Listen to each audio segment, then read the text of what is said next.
Tienen su Biblia ahí, el pasaje.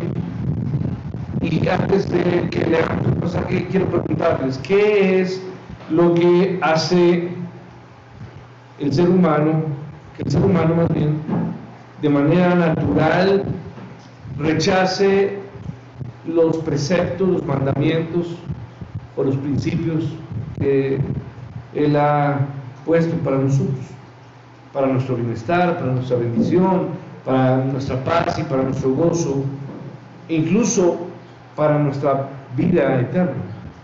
¿Qué es lo que hace que el hombre los rechace? Dios nos ha dado en su palabra principios que seguir, mandamientos como lo vemos en la palabra. Incluso nos ha dado cómo tener la vida eterna. ¿Se acuerdan? Preguntas que le hicieron al Señor Jesús: ¿y cómo podré tener qué? La vida eterna. Y Él contestó a esto. ¿Usted recuerda esta respuesta? Que te conozcan a ti, esto es que la vida eterna.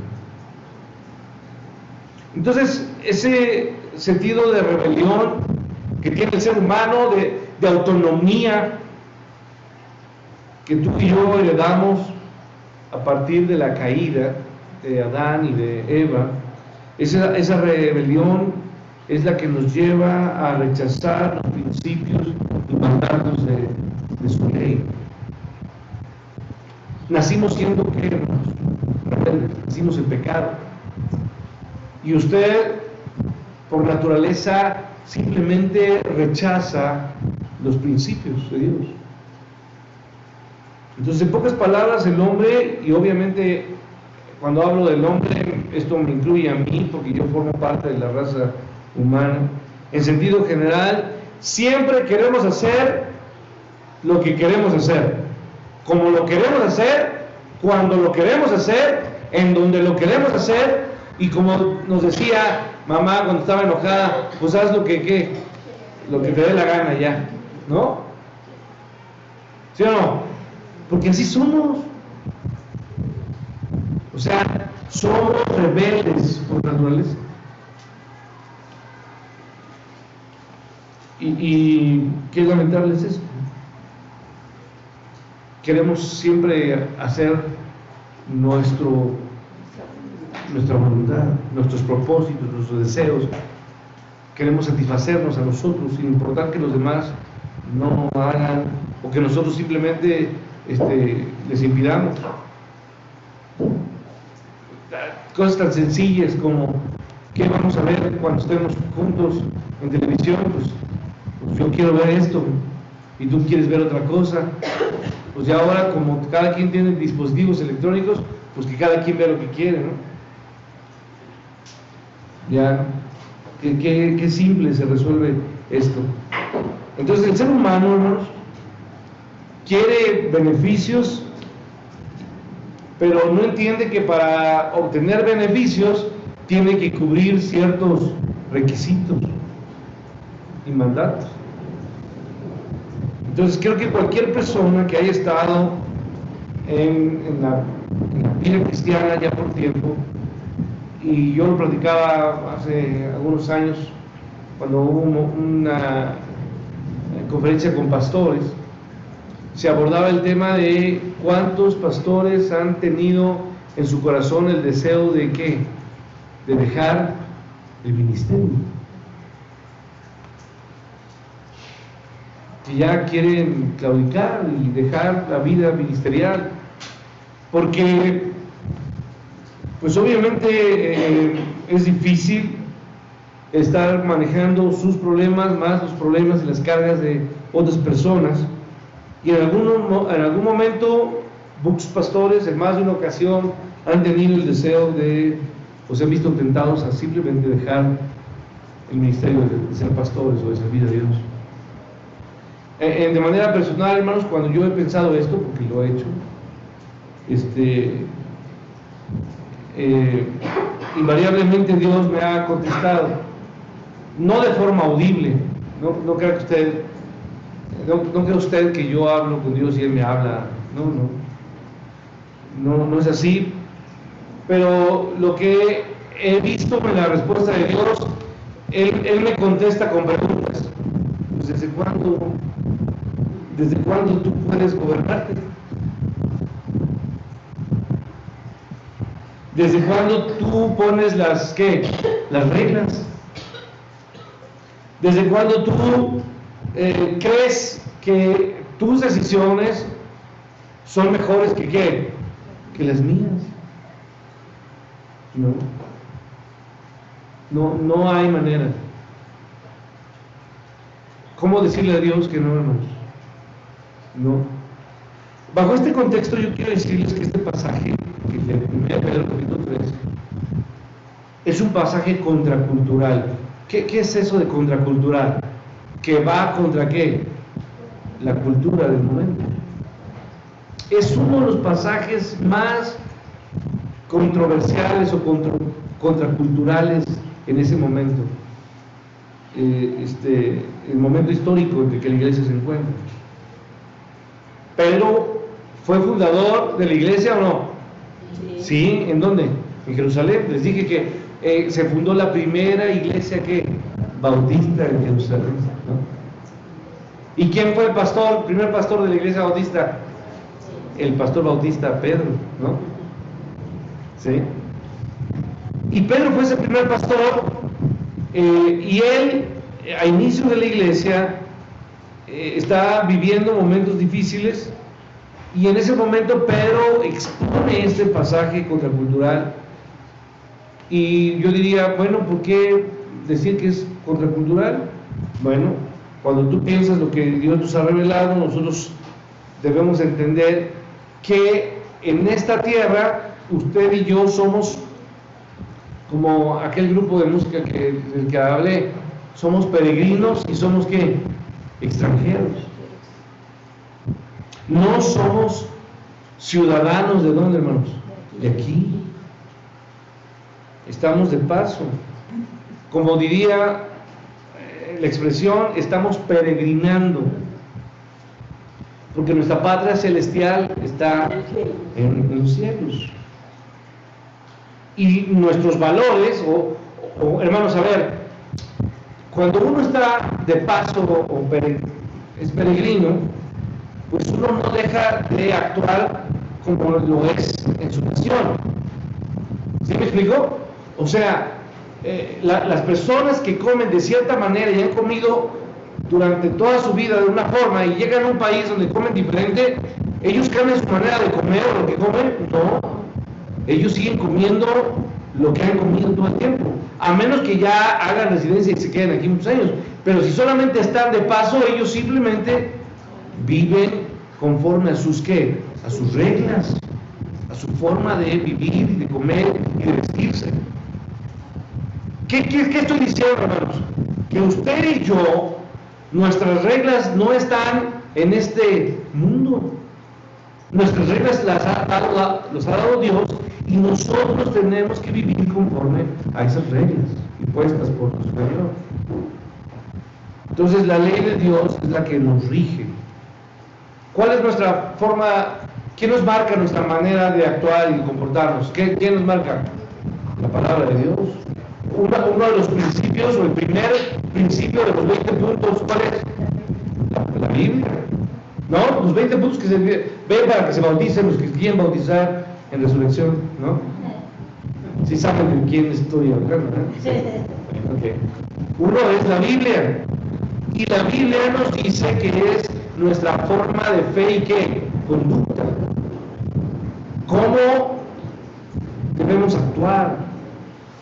Esto es lo que la palabra de Dios, o en la palabra de Dios está, cómo debemos de actuar, dirigirnos, comportarnos, hablar, ¿no? A las mujeres inclusive, acabamos de leer, se nos dice que cómo deben de arreglarse, ¿sí? Entonces, la palabra de Dios es nuestra regla, y el Señor nos ordena o nos advierte de manera muy clara a través de Cristo, horas antes de su crucifixión, en Juan 15, usted puede leer ese pasaje, por favor, acompáñame en Juan 15.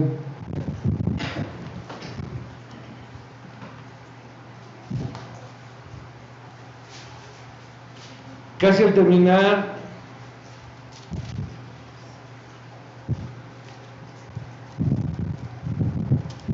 en Juan, al término de Juan 13, Jesús habla de aquel que le iba a negar, ¿no? Sí. Y aquí usted recuerda que en esos momentos de Juan 15, él está con sus discípulos en el aposento alto, aquel día que jueves, ¿no? Jueves Santo. Y al término del capítulo 15, en el versículo 18, antes del versículo 18, la mayoría de las Biblias tienen un subtítulo. ¿Cuál es el subtítulo? El mundo que los aborrecerá. Y dice el versículo 18, si el mundo os aborrece, sabed que a mí me ha que aborrecido antes que a vosotros. Y el verso 19, si fueres del mundo, el mundo amaría lo suyo, pero porque no sois del mundo, antes yo os elegí del mundo, por eso el mundo os aborrece. Usted recuerda que Jesús está horas antes de su muerte. Y los discípulos están, o él está hablando con sus discípulos y les está diciendo, a ver, entiendan que la relación más importante es la que ustedes deben de tener conmigo y no la relación que ustedes tienen con quién, con el mundo. Y para que podamos entender qué tan contracultural es la fe cristiana, porque yo hoy con los jóvenes les decía esto, la fe cristiana, la vida cristiana es contracultural, ¿sí o no? Vamos totalmente en contra de la forma de vivir y de actuar de todos los demás. Todos los demás hacen tal cosa, pero los cristianos hacen ¿qué? Diferente. Todos los cristianos, todas las personas hablan de forma igual, pero los cristianos hablan ¿qué? Diferente. Todas las personas piensan de la misma forma, pero los cristianos piensan ¿qué? Diferente. Actúan diferente, se visten diferente, aman diferente, escogen diferente. El mundo entonces no nos ama. Por el contrario, el mundo ¿qué hace? Nos odia. ¿Por qué? Porque nuestro sistema de valores, nuestros principios, son contraculturales. El problema es que muchas veces el mundo no ve en nosotros eso. Y entonces no sentimos el odio o el rechazo del mundo, pero no porque hay un problema en el Evangelio, sino porque nosotros no estamos viviendo conforme a qué, hermanos, el Evangelio. O sea, entiéndalo, usted siempre va a ser incómodo en su trabajo, en su colonia, con su familia, porque usted va a ser el que no toma, el que no dice groserías, el que siempre está buscando ayudar, el que no se burla de los demás. Usted no es el que anda humillando o burlándose de la gente, ¿sí? Usted simplemente a la luz de los demás, usted va a caer gordo, ¿sí? Entonces, el problema es que nuestro estilo de vida muchas veces no está confrontando a las personas, a la forma de vida de los demás. El punto entonces es que este mundo debe odiarnos, debe rechazarnos a todos aquellos que exhiben el carácter y la vida de ¿quién, hermanos? De Cristo. Y esa es la razón por la que Pablo escribe a Timoteo: todo el que quiera vivir piadosamente simplemente va a ser que perseguido. ¿Y perseguido por quién? Pues por la sociedad, por el mundo, por la gente que lo rodea. ¿Va a ser criticado o no? Sí. Sí. ¿La gente se va a burlar de ellos? Sí. ¿Van a ser los antisociales, los tontos? Sí. Así van a ser. La gente va a juzgarlos así. No olvide que este mundo es entonces, y yo lo quiero dejar muy en claro, ¿el mundo es violento o no es violento? Sí. Desde que son niños, los niños son burlones o no son burlones. ¿Y son agudos? Sí, cuando digo agudos, son bárbaros. O sea, un niño pequeño ve a una persona grandota y dice, ¿y tú por qué estás tan gordo? Y se lo dice así. ¿Alguien le enseñó y le dijo algo? No. El niño lo ve así y no entiende que está ofendiendo, pero lo ofende. ¿Y tú por qué estás tan, pues así, por qué tienes esta mancha aquí? No, así son los niños. Son toscos. ¿Y ese grano que te salió qué? ¿No? Bueno, tú no, hija, ¿no? Sí, así son. Bueno, vamos al pasaje, vamos a Pedro 3, versos 1, no se me duerma, por favor. Vamos al texto y dice, asimismo ustedes mujeres, ¿me van siguiendo? 3:1, sí. Estén ¿qué? Sujetas a sus maridos. De modo que si algunos de ellos, quizá está hablando de usted, de mí no, pero algunos maridos sí. De modo que si algunos de ellos son desobedientes a la palabra, pueden ser que ganados sin palabra alguna por la conducta de quienes, hermanos, de sus esposas. ¿Sí? Esto es muy importante, hermanas, por favor. Muy importante. Algunos maridos pueden ser ganados por la conducta de quienes, de sus esposas. Y luego dice el texto, al observar ellos su conducta casta y qué, y respetuosa. Bueno, estoy leyendo la nueva versión de las Américas, por si tengo algunas diferencias con el texto de la Reina Valera. El verso 3 dice que el adorno de ustedes no sea el externo, peinados ostentosos, joyas, oro o vestidos lujosos, sino que sea lo que procede de lo íntimo del corazón, con el adorno incorruptible de un espíritu tierno y sereno, lo cual, escucha hermana por favor, es precioso delante de ¿quién? De Dios, hermanos. Lo más hermoso que una mujer tiene, lo está subrayando el versículo 4, ¿qué es, hermanos? Lo que está dentro de ¿dónde?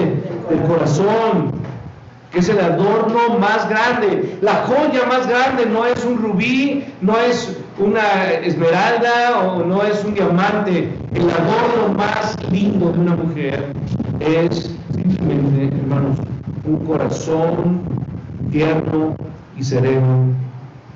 Eso es precioso a los ojos de quién, hermanos, de Dios. Verso 5, porque así también se adornaban en otro tiempo las santas mujeres que esperaban en Dios, estando sujetas a quienes, hermanos, a sus maridos. Así obedeció Sara a quién, a Abraham, llamándolo como Señor, y ustedes han llegado a ser hijas de ella, si hacen el bien y no tienen miedo de nada que pueda que aterrorizarlas. ¿Qué palabra ocupa la Reina Valera? ¿Amenazarlas? Amenaza. Hermanos, termino aquí la lectura. A ver, atención. Pedro, este apóstol, quiere ayudarnos a todos a entender una serie de relaciones que existen entre la sociedad. Estamos ahí en el pasaje de esta primera carta de Pedro y lo que podemos ver es que previo a esto que yo acabo de leer del capítulo 3, Pedro nos ha hablado antes de una conducta, o de la conducta del capítulo 2, de la conducta de los creyentes con el mundo.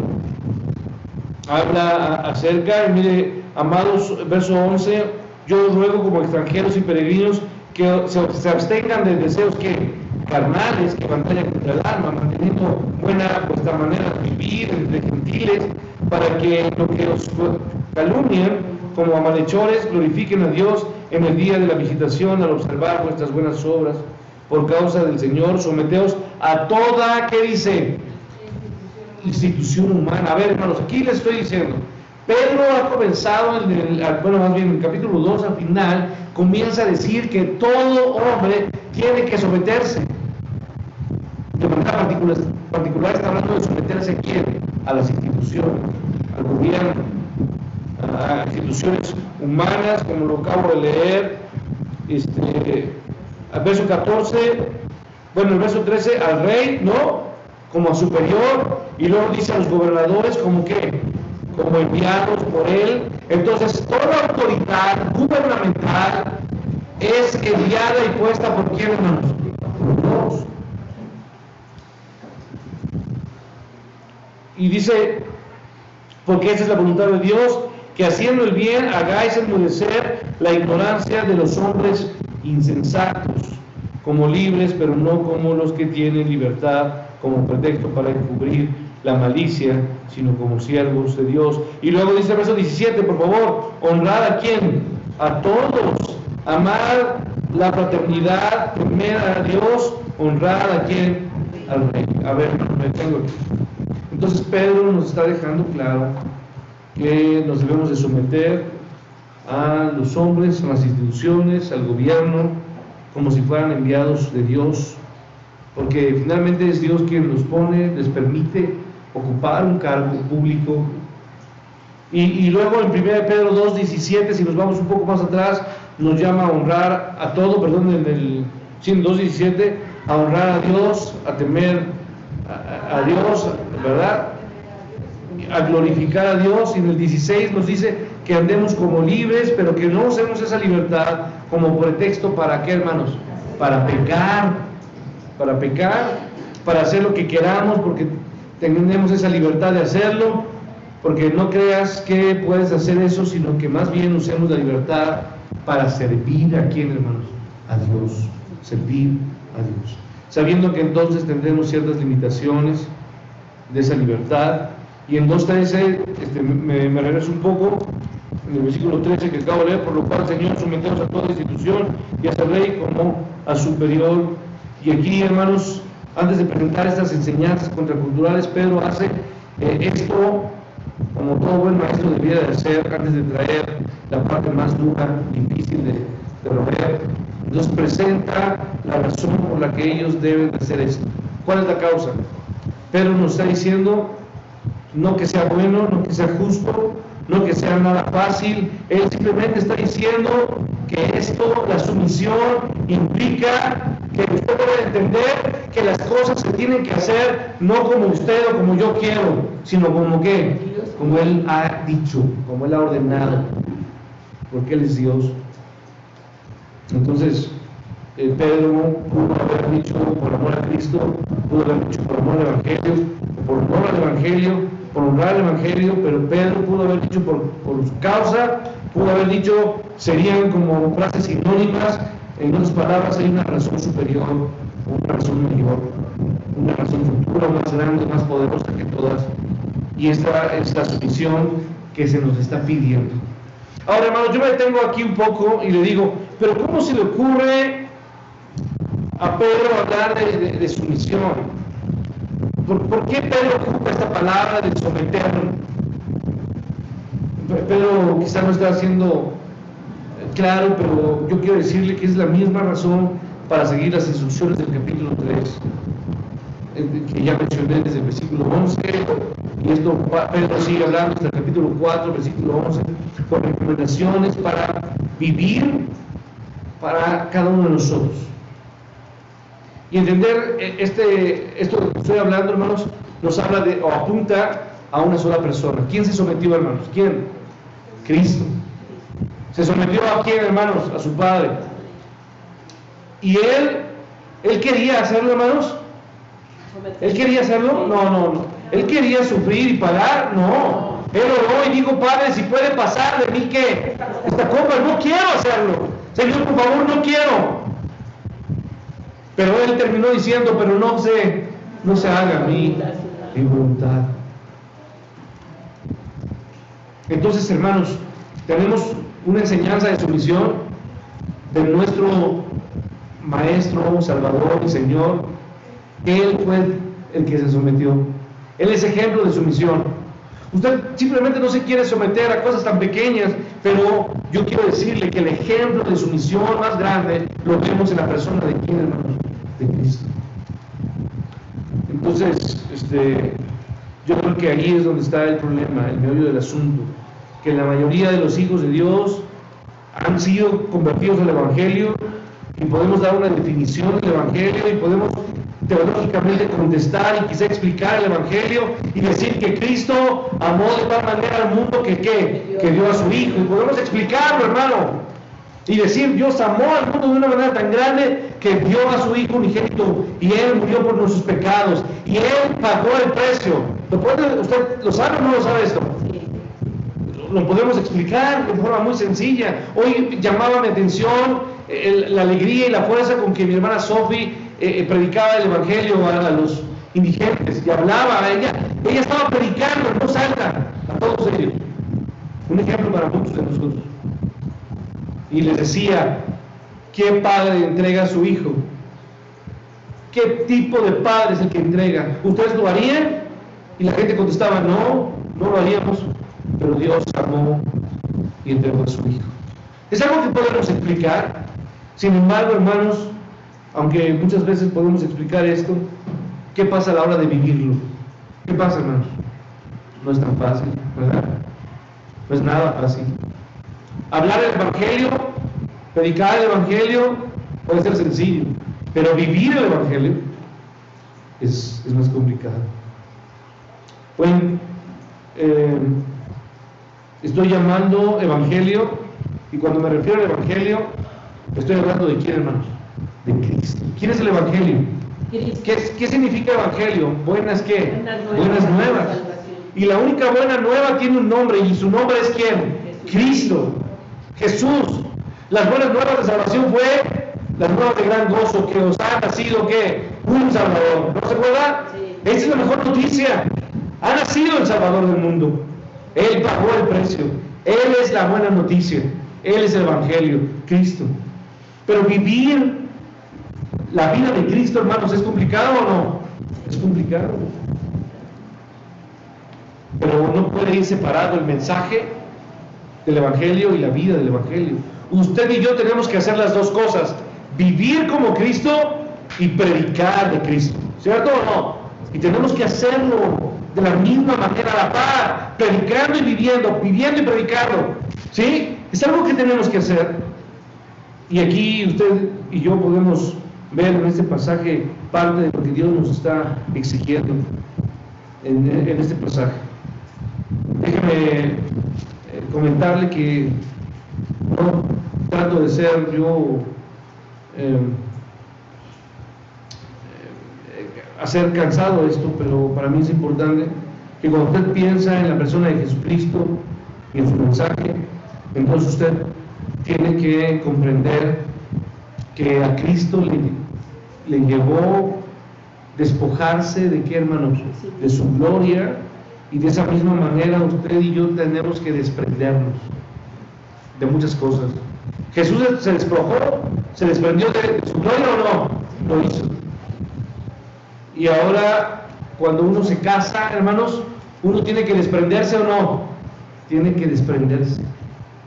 Hay una humillación de parte del Hijo que se encarnó. Él era el creador y él se hizo, siendo creador, se hizo ¿qué? Criatura. Siendo Dios, se hizo ¿qué? Hombre. Siendo Rey y Señor, se humilló, y esa humildad fue un requisito indispensable. Y la humildad es un requisito indispensable para cada matrimonio. Si no hay humildad en el matrimonio, simplemente va a ser más difícil la vida matrimonial. Un hombre, una mujer que no entienden la humildad, simplemente van a ser más complicados su relación, su convivencia como esposos. Entonces, no es una imposibilidad tener un matrimonio de cierta calidad en ausencia de humildad. Hay un componente importante, el sacrificio de parte de nosotros. Porque Dios dice que amó a su iglesia, que la amó tanto que se entregó ¿por quién? Por ella, dice la Escritura, ¿no? Entonces, esto es parte de lo que hoy estamos hablando, de lo que yo quiero ir abarcando respecto a esa entrega de Cristo. Cristo reflejó el Evangelio, el mensaje del Evangelio simplemente está cargado de esta dosis de gracia, de humillación, de despojarse, de entregarse, de dejar las cosas y simplemente, hermanos, esto fue algo que Cristo hizo. Cristo simplemente dejó, se despojó, amó tanto a su iglesia que se entregó por ella. Y Dios sigue caminando con nosotros y Dios sigue acompañándonos y está en cada matrimonio. Yo quiero que terminemos esta tarde, porque no tengo tiempo para abarcar todo lo que quiero decirles, pero quiero que estemos orando por cada matrimonio en esta iglesia y por los que habrán de casarse en algunos años. Porque yo no quisiera que muchos jóvenes de nuestra iglesia tomen esa actitud de estos jóvenes hoy que no quieren ¿qué? No quieren casarse y que mejor van a adoptar perritos o gatitos, ¿sí? No, yo estoy orando porque cada joven en nuestra iglesia pueda Dios darle un compañero, una compañera y pronto podamos ver muchas ¿qué, hermanos? Muchas familias y muchos ¿qué? Niños, ¿sí? Hijos de nuestros jóvenes. ¿Esperamos eso, hermanos? Queremos eso. Y que haya muchos niños, pero niños cristianos, de familias y de matrimonios, ¿qué, hermanos? Cristianos, que formen una generación nueva para esta, ¿qué, hermanos? Iglesia y para esta ciudad. ¿Y los papás quieren nietos o no? Sí queremos, ¿no? Bueno, yo todavía no, sí. Pero yo espero que Dios permita eso. Entonces vamos a orar por eso, para que Dios bendiga a cada matrimonio y que Dios multiplique familias hermosas para nuestra iglesia. Póngase de pie y vamos a orar. Señor, yo te ruego por cada joven, por cada matrimonio aquí, los matrimonios que llevan muchos años, o medios o pocos años. Padre, yo ruego por los jóvenes, porque ellos tengan ese deseo de casarse y de formar una familia que te honre y te glorifique. Oro por nuestros jóvenes, oro por los hermanos mayores, oro por los matrimonios, Señor, para que tú les guardes. Entiendan que tienen que desprenderse y despojarse y humillarse de la misma manera que tú lo hiciste. Gracias te doy por esto, Padre. En el nombre de Jesús, te lo pido y te lo agradezco. Ayúdanos a todos, hombres y mujeres, a honrarte y a servirte. Amén. Amén.